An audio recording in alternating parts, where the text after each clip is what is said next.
دیکھتی آنکھوں اور مسکراتے لبوں کو میرا خلوص برا سلام۔ آج سے ہزاروں سال قبل ملک بابل میں ایک ظالم بادشاہ کی حکومت تھی جس کا نام نمرود تھا، جو انتہائی متکبر اور سرکش تھا۔ وہ خدائی کے جھوٹے دعوے کرتا تھا اور جو اسے خدا نہ مانتا اس پہ انتہائی ظلم و ستم کرتا۔ نمرود خود بت پرست تھا اور اپنی قوم میں بھی بت پرستی کو فروغ دیتا تھا۔ نمرود کے محل میں بھی مختلف قیمتی پتھروں سے بنائے گئے بت موجود تھے۔ اللہ تعالیٰ نے نمرود اور ملک بابل کے لوگوں کی طرف حضرت ابراہیم علیہ السلام کو مبعوث فرمایا۔ آپ علیہ السلام نے نمرود کو توحید کی دعوت دی، مگر نمرود اپنی جہالت اور غرور کی وجہ سے توحید کا منکر ہو گیا۔ جب حضرت ابراہیم علیہ السلام نے کہا، میرا اللہ تو وہ ہے جو زندہ کرتا ہے اور مارتا ہے، تو نمرود نے جواب دیا کہ میں بھی زندہ کرتا ہوں اور مارتا ہوں۔ جب حضرت ابراہیم علیہ السلام نے کہا کہ میرا رب تو مشرق سے سورج نکالتا ہے، اگر تو خدا ہے تو مغرب سے سورج نکال کر دکھاؤ۔ یہ سن کر نمرود لاجواب ہو گیا اور یہ حکم دیا کہ حضرت ابراہیم علیہ السلام کو بطور سزا آگ میں ڈال دیا جائے۔ لہٰذا بابل کے لوگوں نے نمرود کے حکم کی تعمیل کرتے ہوئے لکڑیاں جمع کیں اور آگ جلا دی۔ جب حضرت ابراہیم علیہ السلام کو اس بھڑکتی ہوئی آگ میں ڈالا گیا تو اللہ تعالیٰ کے حکم سے وہ آگ ٹھنڈی ہو گئی اور آگ حضرت ابراہیم علیہ السلام کا کچھ بھی نہ بگاڑ سکی۔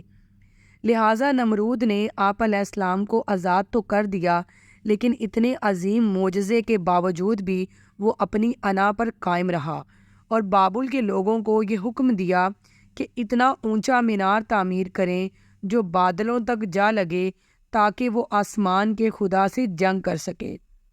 جب یہ مینار تعمیر ہو گیا تو نمرود اس پر چڑھ کر آسمان کی طرف دیکھتا اور خدا کو للکارتا اور لوگوں کو کہتا کہ آسمان کا خدا تو کوئی جواب نہیں دے رہا کیونکہ وہ میرا مقابلہ نہیں کر سکتا۔ یہ دیکھ کر نمرود کو پوجنے والوں کی تعداد میں اور تیزی سے اضافہ ہو رہا تھا اور جوگ در جوگ لوگ اس کو سجدہ کیا کرتے تھے۔ لیکن نمرود اس بات سے بے خبر تھا کہ بہت جلد وہ اللہ تعالیٰ کے غضب کا شکار ہونے والا ہے اور وہ بہت جلد ایک سخت عذاب کی لپیٹ میں آ جائے گا۔ اللہ تعالیٰ نے نمرود کے دربار میں ایک فرشتے کو بھیجا جس نے نمرود کو اللہ تعالیٰ کی وحدانیت پر ایمان لانے کی دعوت دی، مگر غرور اور تکبر سے چور نمرود نے پھر انکار کر دیا۔ فرشتے نے نصیحت کرتے ہوئے کہا کہ خدا کی قدرت اور طاقت تم اور تمہاری فوج سے کہیں زیادہ ہے۔ اگر خدا چاہے تو وہ تمہیں اپنی سب سے کمتر مخلوق سے ہلاک کر سکتا ہے۔ لہٰذا نمرود نے خدا سے مقابلہ کرنے کا ارادہ کیا۔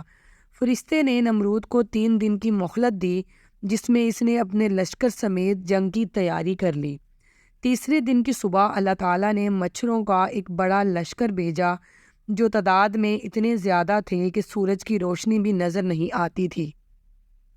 یہ مچھر پورے بابل شہر میں پھیل گئے اور نمرود کے لشکر پر حملہ کر دیا۔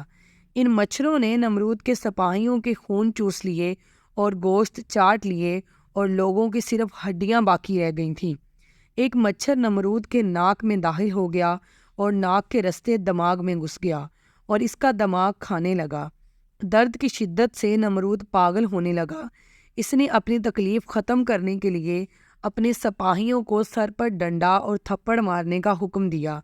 یہ لوگ نمرود کے سر پر ڈنڈا مارتے تو مچھر کاٹنا چھوڑ دیتا، روکتے تو پھر کاٹتا شروع کر دیتا۔ لہٰذا حالت اتنی غیر ہو گئی کہ اب جو شخص بھی نمرود کے دربار میں آتا وہ اسے اپنے سر پر جوتے مارنے کو کہتا۔